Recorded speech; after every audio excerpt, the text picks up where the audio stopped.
రై రైమంటూ రోడ్ల మీద దూసుకుపోతున్న వాహనాలు ప్రజల ప్రాణాలు తీస్తున్నాయి. నరకానికి వయా మార్గంగా ప్రయాణికుల జీవితాలతో చెలగాటమాడుతున్నాయి.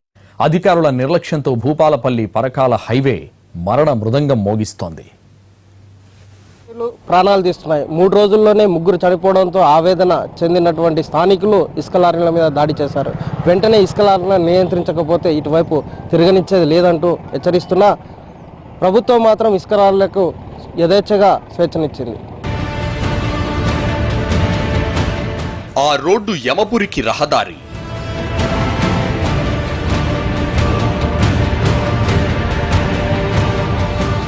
రక్తపు చారికలు, విగత దేహాలు, బాధితుల ఆర్తనాదాలు.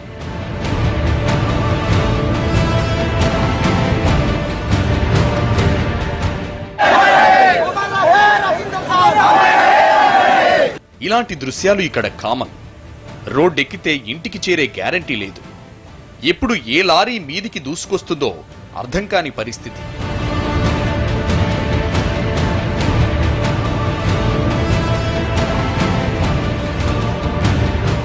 భూపాలపల్లి పరకాల జాతీయ రహదారి యాక్సిడెంట్లకు కేర్ ఆఫ్ అడ్రస్ గా మారింది.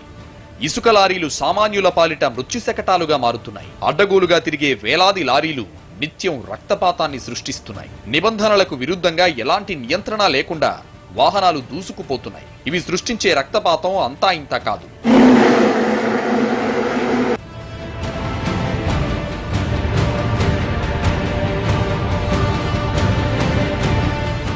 అధిక లోడు, మితిమీరిన వేగం రహదారులను మృత్యు నిలయాలుగా మారుస్తున్నాయి. జయశంకర్ భూపాలపల్లి జిల్లా కాళేశ్వరం, మహదేవ్పూర్ ఇసుక క్వారీల నుంచి ప్రతిరోజు 5,000కు పైగా లారీలు పరకాల, గుడెప్పాడ్, హనుమకొండల మీదుగా హైదరాబాద్ వెళుతుంటాయి. పరిమితి దాటిన లోడు, అడ్డు అదుపు లేని వేగం, డ్రైవర్ల నిర్లక్ష్యం ప్రయాణికుల ఉసురు తీస్తున్నాయి. 5,000 లారీలకు తోడు 1000కి పైగా బొగ్గు లారీలు, ప్రైవేటు వాహనాలు, ఆర్టీసీ బస్సులు అన్నీ కలిసి భూపాలపల్లి పరకాల రహదారి హైవే కిటకిటలాడుతోంది. దూసుకొచ్చే వాహనాలను తప్పించుకుంటూ రోడ్డు దాటాలన్నా, 2వీలర్ పై ప్రయాణించాలన్నా పెద్ద సాహసమే చేయాల్సి వస్తోంది. జయశంకర్ జిల్లాలో ఇసుక రవాణా మొదలైనప్పటి నుంచి ఇప్పటి వరకు సుమారు 50 మంది చనిపోయారంటే ఈ రోడ్డు ఎంత డేంజరస్ గా మారిందో అర్థమవుతుంది.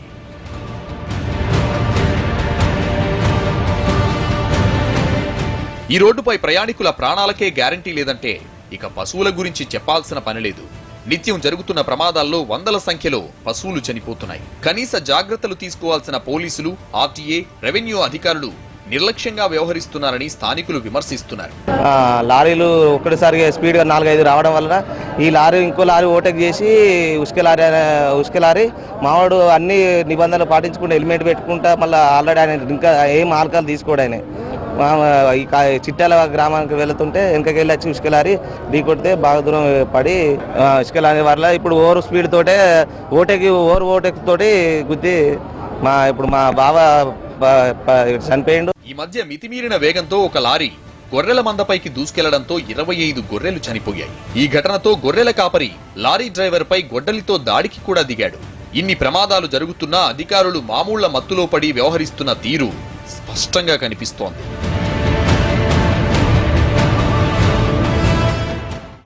ప్రాణాలు పోతున్నా పట్టించుకోవడం లేదు. రహదారి రక్తమోడుతున్నా చీమ కుట్టినట్లేదు. దూసుకెళ్లే లారీలను నియంత్రించే దిక్కులేదు. అధికార పార్టీ అండదండలు, అధికారుల కాసుల కక్కుర్తితో చెలరేగే ఇసుక లారీ ఓనర్లు హైవేను మరింత ప్రమాదకరంగా మారుస్తున్నారు. భూపాలపల్లి పరకాల జాతీయ రహదారిపై ఇన్ని ప్రమాదాలు జరుగుతున్నా పట్టించుకునే నాథుడే లేడు. ప్రమాదాలను నియంత్రించాల్సిన అధికారులు కంటికి కనిపించరు. కాళేశ్వరం ఇసుక క్వారీ నుంచి నిమిషానికి ఒక లారీ చీమల బారుల్లా ప్రధాన రహదారి మీదుగా వెళుతుంటాయి. లారీల రాకపోకలు ఎక్కువ కావడంతో ఓవర్టేక్ చేసే ప్రయత్నంలో రోడ్డును పూర్తిగా ఆక్రమించేస్తున్నారు. ముందు వెళ్లాలనే తొందర ప్రమాదాలకు కారణమవుతోంది. ఇంత జరుగుతున్నా రెవెన్యూ, ఆర్టీఏ, పోలీసు శాఖలకు చీమ కుట్టినట్టు కూడా ఉండడం లేదు. భూపాలపల్లి పరకాల హైవేపై జరుగుతున్న ప్రమాదాలకు నిర్లక్ష్యమే ప్రధాన కారణం. లారీ యాజమాన్యాలిచ్చే కాసులకు అధికారులు కక్కుర్తిపడి ప్రయాణికుల ప్రాణాలను బలిపెడుతోందని విమర్శలు బలంగా వినిపిస్తున్నాయి. లారీ యాజమాన్యాలిచ్చే కాసులతో అధికారులు కిక్కురుమనడం లేదు. ప్రమాదం జరిగినప్పుడు హడావిడి చేసే అధికారులు ఆ తర్వాత సైలెంట్ అయిపోతున్నారు. లారీ ఓనర్లకు అధికార పార్టీ అండదండలతో ప్రమాద ఘటనలపై చర్యలు అంతంత మాత్రంగానే ఉంటున్నాయి.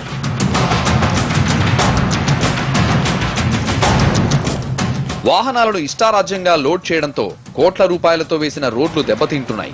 రోడ్లన్నీ గుంతలు పడిపోతున్నాయి. వాహనాలను చెకింగ్ చేయాల్సిన ఆర్టీఏ అధికారులు మామూళ్ల మత్తులో జోగుతుండడంతో వేసిన రోడ్లు వేసినట్లే పాడైపోతున్నాయి. ఇసుక క్వారీ యజమానులు ఒక్కో లారీకి 15,000 రూపాయల నుంచి 20,000 రూపాయలు వసూలు చేస్తారు. అధిక లోడు వాహనాల ఛార్జ్ 25,000 నుంచి 35,000 రూపాయల వరకు ఉంటోంది. క్వారీ యజమానులు, లారీ యజమానుల కక్కుర్తితో ఇష్టారాజ్యంగా వాహనాలను లోడ్ చేయడంతో రోడ్లపైకి వచ్చిన ప్రజల ప్రాణాలు బలైపోతున్నాయి. వాహనాల లోడ్లను పరిశీలించాల్సిన మైనింగ్ శాఖ, వేగాన్ని నియంత్రించాల్సిన రవాణా శాఖ అధికారులు చోద్యం చూస్తుండడంతో ఏ వాహనం ఏ సమయంలో ఎవరిని ఢీకొంటుందో ఊహాతీతమే. ఏదైనా ప్రమాదం జరిగితే ఆ ఒక్కరోజు హడావిడి చేస్తారు. తెల్లారితే కథ మళ్లీ మొదటికొస్తుంది.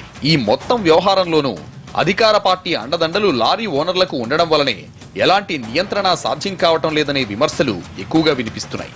ఇసుక రవాణా మొదలైనప్పటి నుండి సుమారుగా 22 మంది యువకులంతా ఈ రోడ్డు ప్రమాదాలలో మరి వారి యొక్క కుటుంబాలకు దూరమై యాక్సిడెంట్లో మరణించిన తర్వాత ఒక రోడ్డు మీద కుక్క చచ్చిపోతే ఎలాగో బయట పారేస్తామో ఈ రోజు యాక్సిడెంటల్ మరణాలలో ఇసుక లారీల కింద పడిపోయినటువంటి వ్యక్తులను కూడా మరి బయట పడేసే విధంగా ఈ రాష్ట్ర ప్రభుత్వం మరి గోప్యం చేస్తా ఉన్నది. డైలీ ఆల్మోస్ట్ వీక్లీ ఒక 3 సార్ల నుంచి 4 సార్ల వరకు యాక్సిడెంట్స్ జరుగుతున్నాయి. ఇక మూగ జీవాల పరిస్థితి అయితే అసలు లెక్కలోకే లేదు. ఏవి జరిగినా కూడా ఇక్కడ ఉండేటువంటి వ్యవస్థ ఏదైతే ఉందో ఈ మొత్తము ఈ మాఫియా ఏదైతే నడుస్తుందో ఈ లారీల వెనుక జరుగుతున్నటువంటి ఈ మాఫియాని కప్పిపుచ్చడానికే ఉన్నటువంటి అధికారులు మొగ్గు చూపుతున్నారు కానీ ప్రాణాలకు మాత్రం ఎట్లాంటి వాల్యూ లేదు. జయశంకర్ భూపాలపల్లి జిల్లాలో వరుసగా జరుగుతున్న రోడ్డు ప్రమాదాలతో జనం భయంగా రోడ్డెక్కుతున్నారు. ఏ నిర్లక్ష్యం ఎటు నుంచి దూసుకొచ్చి ప్రాణాలు తీస్తుందో అని వణికిపోతున్నారు. ఇప్పటికైనా ప్రభుత్వ వర్గాలు మేలుకొని చర్యలు తీసుకోవాలని వారు డిమాండ్ చేస్తున్నారు.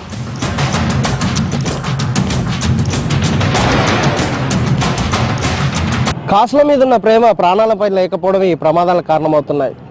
చర్యలు తీసుకోవాల్సిన పోలీస్ శాఖ, స్పీడ్ను నియంత్రించాల్సిన రవాణా శాఖ, కళ్ళు మూసుకుంటున్న మైనింగ్ శాఖ మామూలు మత్తులో జోగడం వల్ల జనం ప్రాణాలు గాల్లో కలుస్తున్నాయి. ఇప్పటికైనా ఈ 3 శాఖల సమన్వయంతో వివరించినప్పుడే ఇసుక లారీల ప్రమాదం తగ్గడానికి అవకాశం ఉంది. ఆ దిశగా చర్య తీసుకుంటారని ఆశిద్దాం. రాముతో అరుణ్ కుమార్, NTV, వరంగల్.